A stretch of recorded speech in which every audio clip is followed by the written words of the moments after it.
that I'm no joke. No joke, baby, I'm no joke. Oh, na, na, na. No joke, baby, Hi I'm guys, no welcome to joke. another episode of Talk That Talk. Today we've got a very interesting topic that's been going viral. But before we do that, I'm going to introduce my lovely lady Porsche to the side. How you doing, girl? I'm fine. I'm Elizabeth, by the way, for those that don't remember me. And we've got the beautiful Ariete. Hey. That's a rubbish introduction, by the way. And our fabulous Faith Fontaine. Hey, hon. And the fantastic Gigi. Hey girl. So today's topic is Britain racist? Who wants to start? Because if I start, I don't know how well it'll go. I feel that Britain's getting compared a lot to American racism, and I think what people need to understand, just like there's different types of bullying, there is, silent bullying and, physical bullying, and there's, like, when I look at America is more like the verbal and the physical type of bullying, where Britain, they're like the silent bullies. Let me answer it for you. Britain is racist. I do believe so. Simple as I that. think that the racism is endemic.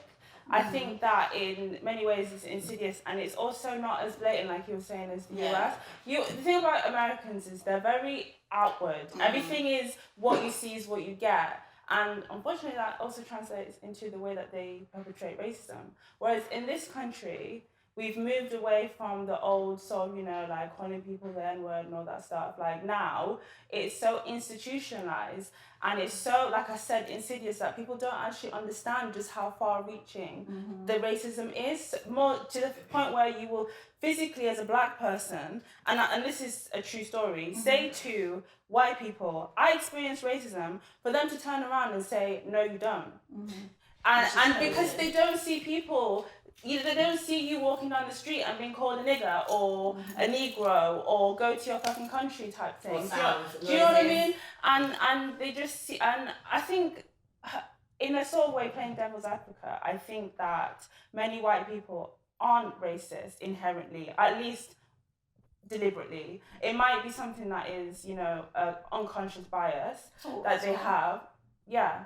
And I think we're talking about it amongst us about why would you want to acquiesce your privilege if it benefited you your whole life? So I think, to answer the question back again, yeah, Britain is racist, but our brand of racism is different. And the intricacies of being able to overcome it is different because of that fact. And I think this whole Black Lives Movement has highlighted actually how racist it's like front page, because before it was very like, oh no, I know, with the whole Meghan and Harry, oh no, it's not, but this was like, now we saw like on the news how racist, like there are actually, because we live in London, most of us anyway, so it's very diverse, so a lot of us don't actually first-hand see it, because not many people in East London are going to go, hey, you nigga. Like, we might be brave enough to do that. Ain't saying but that. Do you know what I mean? In Bermondsey. So I lived in Deptford when I was younger, and in Bermondsey there was this massive wall that said no blacks, no Irish, no dogs. Alright, and that was there for years. Not talking about when the racism stopped, you don't see it directly, and it was there for years. I think they only like the turn of the millennium. They took away, they painted it off. You drove past and everybody actually just laughs at it. It's so bad. And I don't say Isle of Wight. I don't say Isle of Wight next to Portsmouth. They still have that. Yeah, anyway. Is it? No, that's Yeah. In some places they still have it anyway. That's ridiculous. So like with the whole topic about racism, it's such a broad spectrum. Yeah. So like you said, there's obviously overt racism and then there's subtle racism. Obviously, the field that I work in, there's a lot of, I'll term it systemic oppression. So there's things in place that have been put there that only benefit more, I'll say, Caucasians and stuff like that. Whereas when it comes to like black people or those from ethnic minorities, it doesn't really benefit them. So obviously I work in a role whereby we rely on the police to help us like detain individuals and so forth. And I've definitely seen a disparity in the way in which they treat those from white backgrounds in comparison to those from black backgrounds. unconscious bias, yes. But there are other elements of racism that comes into it. But here's a question that I pose. Why do you lot feel like Britain is racist? Me personally, I've just felt that it's a multicultural society, right? Yeah, it should be. Should be. Considering that, loads of different cultures help build the country and stuff like that. But don't you feel like these, let's just say white people now, feel a bit insecure? The fact that you've got so many people from different backgrounds. Yeah, I want to answer that quickly. They've lost their identity as well. So in a way, they feel that they may need to exert some form of power over us, just to say like, yo, this is my country, you don't belong here. I just want to come in with some statistics quickly. So with the detaining thing, I might be wrong, but black males are 3 times more likely, or something around that. Is it 8? Okay, I wanted to say 70%, I was wrong. But they are overwhelmingly more likely to be detained or sectioned, often or even underdiagnosed. Black women are 3 times more likely to die during or complications after childbirth. So when you see these things and you see the incarceration, not in America, the imprisonment rates and things like that, and then you see the lesser, people that are worse off economically, and you see it is in urbanized areas, it is overwhelmingly more the ethnic minorities, then it makes you think, of course, there is racism here. It shouldn't be this way. Especially when ethnic minorities make up such a small proportion of the wider population. Just going off of what you said, so you mentioned something about, I don't know, did you say something about the areas in which they like black people? Because I think there's more ethnic diversity within urbanized areas, so there's not really any point in comparing it necessarily with places that are more rural. But then don't you think it's just a proximity thing? Like, let's just say, for instance, like, obviously people bring up like socio-economic disadvantage. But there's so many people packed in one area. What's stopping us from moving out? I am the anomaly. I always grew up in the countryside, in an area where we're always the only black family. And I can say, God is my witness, my whole upbringing experienced racism, whether it was from children at school, their parents, or the teachers that were supposed to protect and nurture and to teach me. They held me back. And if that's happening on that level, and then you have the stuff happening in the urbanized areas, it's, like I said, it's endemic within society. Portia, you know how you said, like, there's more ethnic minorities packed into certain areas? Even that is just physical proof that is systematic. Like, the whole reason why they put us on these estates and stuff is to keep, like, I'm Spanish, right? And I also want to pick up on a point that you said that, they might feel like black people are, getting one up on them or becoming more powerful or something like that. Why is it when British people move over to other countries, they're called expats, but other people are called immigrants? So the point that I raised, like, specifically because I'm Spanish, a lot of British people go over and they immigrate to Spain. They are not very open to the culture. Not all of them, because, there's good and bad in everything and everyone. But I just find it so frustrating that, it's a different rule for white people, and but this is the thing, it's so embedded, it's such a bigger conversation because it's so embedded in not just white people but in black people as well. Like, some people don't see, like when you said that we're all put in these communities, even just that, and when you look at areas that are more deprived, you've got more ethnic minorities in those areas. Can I just make a point? Sorry. Just saying there was you said, okay, we're put in these areas, and so what's stopping us from moving out? The system. You can buy out. But it's not. But you can't. Everyone's social, position. Finances are different. But what I wanted to basically There's say not from even the that black community as well, because it's Sorry, so can I just make? Sorry, I'm just finished. Sorry, darling, because I'm literally forgetting. I've been trying. I'm forgetting. John, what you were saying about how people are feeling inferior. I feel like sometimes, everyone's, when we talk about Black Lives Matter, there's this whole, all lives matter, rubbish. And I feel like what it is, I feel like sometimes people feel like white people may feel attacked. They feel personally attacked. And I feel it comes from a place of just basically not being educated enough, because ignorance comes from a place of not being educated enough, which is then brings this sense of feeling like you're personally attacked because you've been privileged. You haven't even, hold on, let me just finish. You've been personally, I'm talking about the day-to-day, I'm talking about day-to-day people. They've been personally, because they feel like they don't understand that white privilege does not mean that you do not go through problems, like you don't face problems. Just white privilege just basically means like your skin is not the reason why you face these problems. And I feel like that is what kind of makes them feel like a bit defensive. But this is the thing, white people are very lucky that, well, I don't know, I can't obviously, I don't know everyone's opinion, but there's a saying, white people are very lucky that black people want equality and not superiority. Because after everything that black people have gone through, I know we're talking about racism and that's just not focused on black people, but we're on the topic at the moment. It's like, you can't, if you're not educated enough and you're ignorant, it's not all lives matter. If you don't know anything on the topic, like for me, it's the first time I actually witnessed it was on my 18th birthday. I had all my friends with me and they're all dark-skinned women. And there was a guy in the line and he was actually a black guy. And he said, "What are these black dead things doing here?" Or something like that. Oh my God. And from that moment, I was like, what?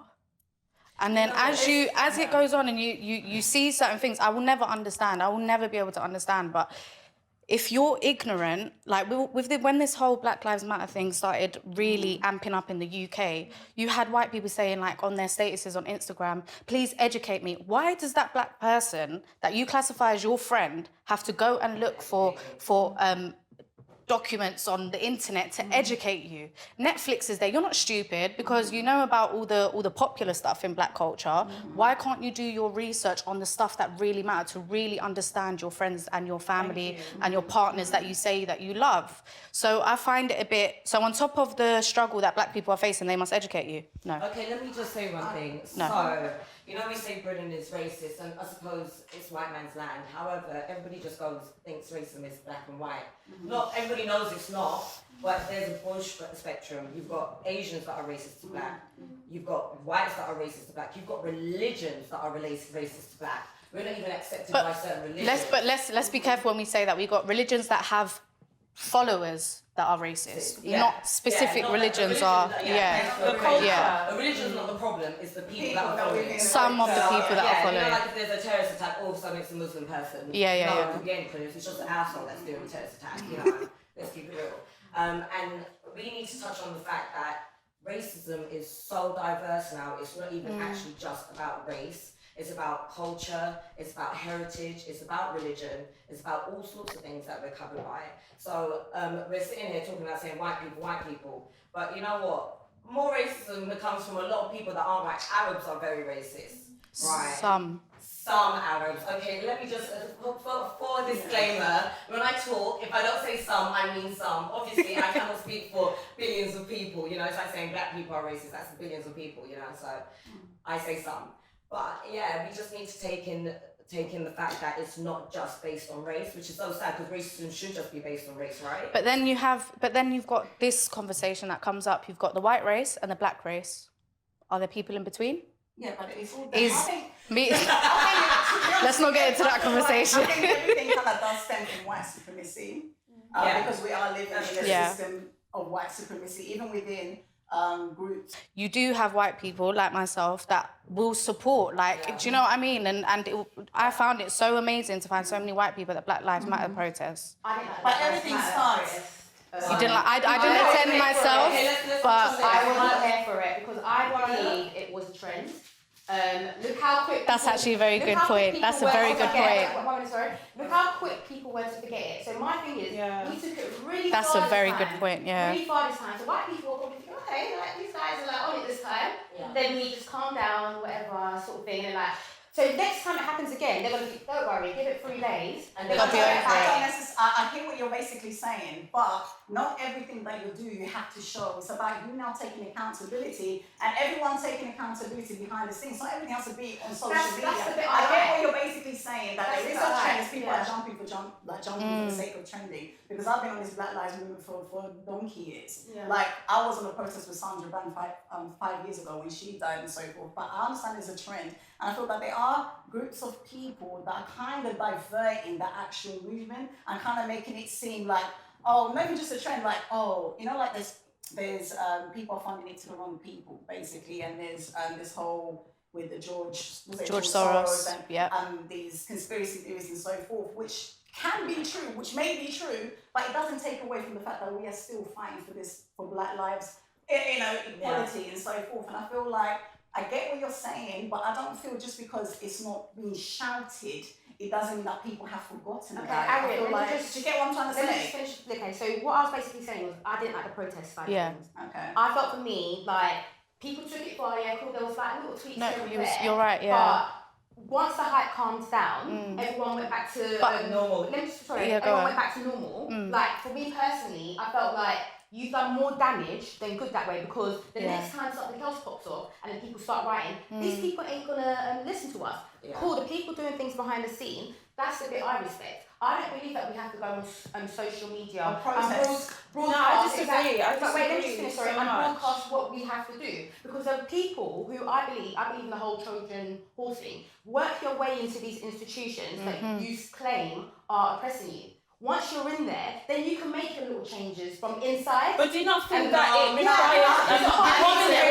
One minute. Don't you held back? 1 second. Do you not feel that it requires a multi-level approach? You can't, like, if you're going to war, you can't just expect one thing to work. You have to deploy different, tactics. And sometimes, I know it seems like it's just there for pageantry and for show, but that's the mouthpiece. Now that's going to galvanize people into signing the petitions, into thinking the discourse behind it. I know it seems like, oh, what's protesting going to do?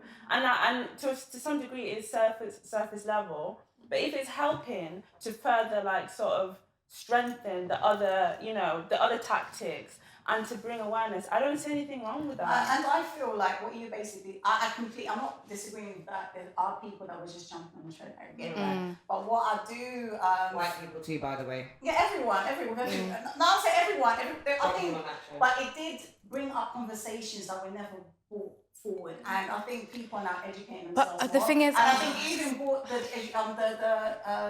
ownership, how important ownership is, and how important supporting. And I feel like you said, we don't know what people are doing behind closed doors. Yeah. And like you said, there's two ways about it. You can go into the system and try and make those changes. Like, I tried to make those changes, but it didn't work. I got shut down. So what did I do? If I can't change the system, I have to create my own system. So, but there are people, like, for example, that there are actually police officers that go with the right intention to try and change the police force, but get shut down because people don't understand how the system works. The system at the top, people that are running things, they're the ones that basically tell you, the frontliners, police, social workers, youth workers, family support workers, teachers, starts from education. That's all to do with money and funding. So then a police officer can go, oh, we need to do policing different and so forth.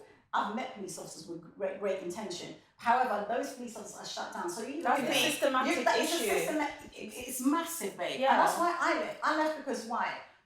We as a team were trying to. It felt like a revolving door. They want a revolving door to happen. So So what they'll do, they cut resources. People at the top are gaining more money. The people at the bottom, support people leave. Instead of them employing 4 more people, even 5 or 6 more people, they give us more cases. Now you give someone more cases, then there's like a ripple effect. I can't actually work with this young person, this vulnerable young person, the way that I want to. Because you've got so many cases. There's no changes because this is what I've got an hour, a week maybe with this young person. So there's no intensive work, there's no real work. So they want you to put like a little bandage and then kind of like keep it moving. And there's revolving doors and I'm going to keep coming. What I want to say on a bigger level because of that, I think even sometimes the people at the top, I'm not saying that they're not racist, but they work with what they've got. Now, every year when we have the budget and the Chancellor, divvies out the pot, a lot of that money goes towards things like military because this country was built on conquer and divide and conquer. 100%. And they want to pump money into the military so that this country is strong and able to go and invade other countries and keep doing what the blueprint of this country is, which is to go out there and assert our dominance and our don't forget still. The reason why that is affecting black people, because it ripples down now, the resources that we should be getting to help our communities, and even the white communities, it's Oh wait, what did you say there? It's not there because they don't care about our communities. They would rather, like I said, funnel that money into what benefits the elites. Yeah. And that's the we issue talk here. about, this touches on everything that everybody said, Nick Cannon and Wiley, because it's like when we do try to say something or make a difference, poof, you're out. I think You're gone. Wiley's choice of words were poor, but if you know, you know. If that makes sense. His choice of words were very poor, and the way he articulated himself. It was a bit like classless. I think he just didn't articulate himself very well with what he meant, which is why I'm so thing about it. No. We need to be very careful as well, because I think we've all experienced some kind of discrimination. We can't make sweeping statements about the Jewish community because not all Jews run this world. They're just, most Jews are normal people. But that's why I say his choice, that's why I'm so thinking on like some, because all he didn't do there was specify exactly what he was trying to, he generalized, and that's the problem. And that's the problem. And it's like now Jews have this stereotype, just like black people have this stereotype, and we're all going off of stereotypes and generalizing. And it's like, no, people are people, they are individuals. Yeah, but I do feel, jumping on that if we are going to treat like the way the leaders treated Wiley, if we're going to cancel someone the way that they cancel Wiley, why is it that people like Katie Hop? But we should stop posting her then. We should stop. I'm saying, I get what people you mean. that are against racism should just stop. I get what you mean, but I'm saying, I know that the people can do that, but they're not getting the same. I'm saying that there's people with But do you know why they do that? But you know why they do that? They specifically don't cancel these people and don't mute these people because they want us to have this divide. They want us to not, like you said, divide and conquer. It's their tactic. That is the oldest trick in the book. You divide people. From doing what the Jews did to Wiley. Because our voice doesn't matter. Our voice doesn't matter. You know when we say we're going to cancel You say that your voice doesn't matter or our voice doesn't matter. We can't cancel people. Like, look at the way they cancelled Wiley. That's how you cancel someone. Yeah. When it comes to us now, we're like, okay, the person's cancelled. Then we've got a blog posting that same person. That person hasn't been muted. Yeah, true. Do you know what as well? We need to be a bit more proactive. I definitely agree, but we don't have ownership of these platforms. Whereas, I think Mark Zuckerberg, isn't he Jewish? Yes. And we don't have ownership of these platforms to be able to pull the plug on such people. We don't hold the power, which is why, as I'm going to speak for black people, we just need to step up, you know? It's true. But the thing is as well, you can't change the world in one day. It's us as individuals, and even me. Sometimes I repost stuff and I'm like, why am I giving you the energy? I should be focusing on, okay, this person's putting down black people or Jewish people, whatever it is. Why am I giving you the time of day? Let me focus on something else. Okay, you're putting down black people. I'm going to post a black business that people can buy from. Do you know, it's stuff like that, just our individual, everyday little changes. Yeah. And eventually, we're not going to get there and create harmony in maybe not ever. I don't know how this world's going to go. I hope so. I feel it's about everyone's mindset, everything to do with accountability. I just want to give a little quick illustration.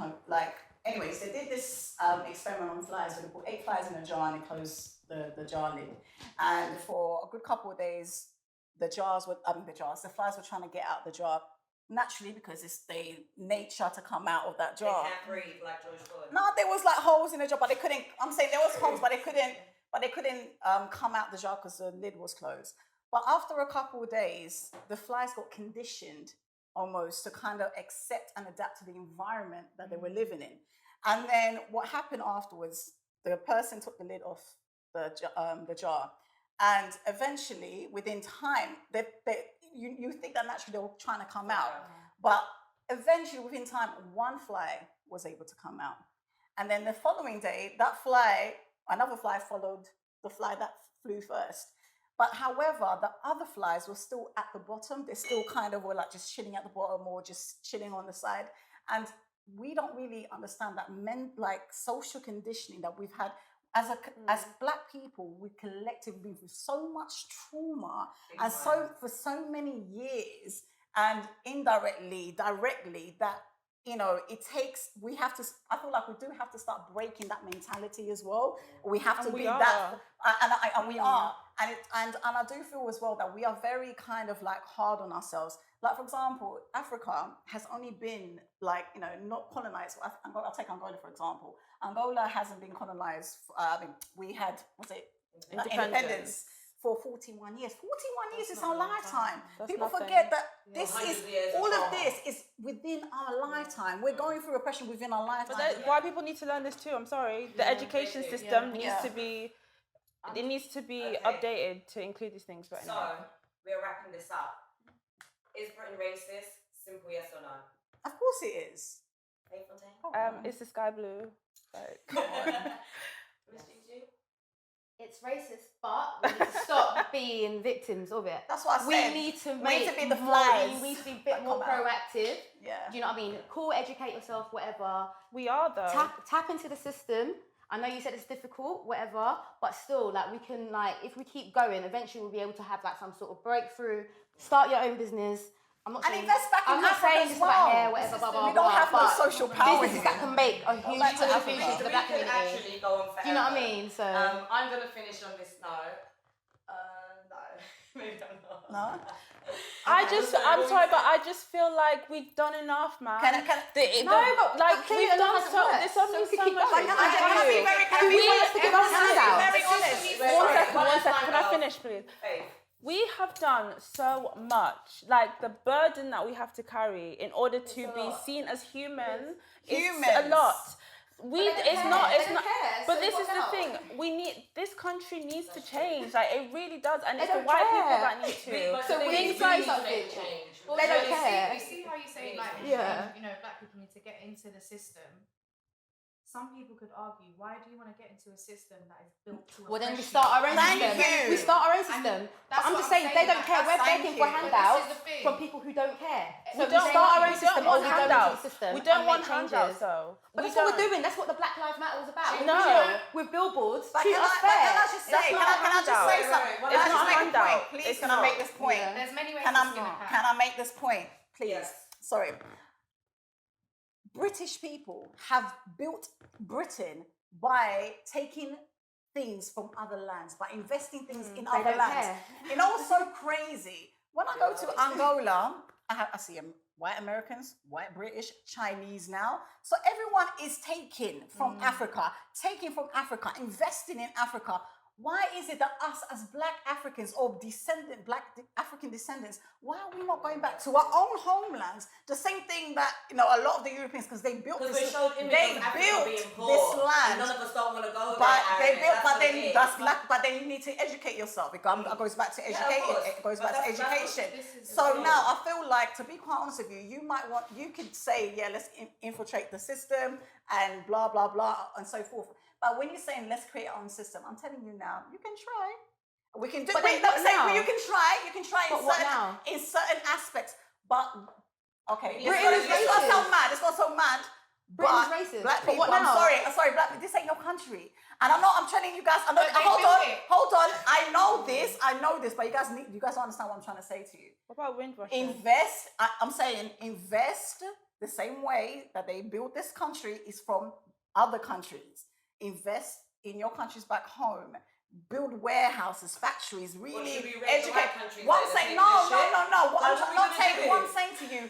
I'm saying to you, till today, why do you think like oil and diamonds, they're businesses that are coming from Africa, coming from Asia? Like, why is it that we're not using our own resources? They live off those resources. From many, many, many, many years ago, that people have been taught that, like Elizabeth said, they've always shown imagery of Africa being very poor, and then even down to like. But that's no excuse now. Even being stripped of original faiths and of original dialects and stuff, African spirituality, like the white media and everything kind of turned everything and made everything negative. Even the colour black, you wear it to funerals, a black cat is bad. Like, they associate the colour black with everything bad. And that's why I feel like so many people, including white people, are so conditioned to just think. Everyone is conditioned. I agree with Everyone's everything you guys have said. I agree with it. what But what do you now? do? What we have to be I just proactive. said, Do your theory, that's fine. You can infiltrate the system, that's fine. You can start your own system, that's fine. Can go back to Africa But to and keep invest. talking about it and say, yeah, it is racist, it's Like I racist, said, it's there's racist, many yeah. ways to skin a cat. Yeah. So no matter what you're doing, as long as you're doing something productive to help black and white people, because white people can't sit there and, you know, I saw dumb people post stuff like, oh, I like Afrobeats. That's insulting to every black person out there. I do. Like, that doesn't mean that you're helping in any way. Do you know what I mean? Everyone just needs to be And this proactive. whole victimization, sorry, it's the last point I'm going to make. No, because it's the last point I'm Very going to make. quickly, It's the last point I'm wrap going it to up. No, do you know why? Because I keep having debates with other white people, because sometimes it's the whole thing where they're bringing up, like back in the days, oh, but we used to be the first slaves and we were slaves for many thousands of years. But this happened thousands of years ago. You need to understand. They need to, you need to understand. But I'm trying, the reason why I'm saying this, because I've had debates with people. And people need to, your skin is not now being affected by it. Now you need to be like, okay, who are the people that are now being oppressed? Who are now the people that are being affected? And if you're a good human being, then you're going to try to eradicate or, do you understand, and help these things. Anyway, let me shut up. You know what I'm trying to say. Anyway. Anywho. So on that note, I'm going to wrap up and just say Britain is racist. And I think all of us will agree. And it's not just Britain is racist, the world is racist. And we really do need to make some change. We all need to think about the change, get it sorted. But that's us for today. Can you comment, share, and like? That's us from Talk That Talk. Take care. Bye. No joke, baby, I'm no joke.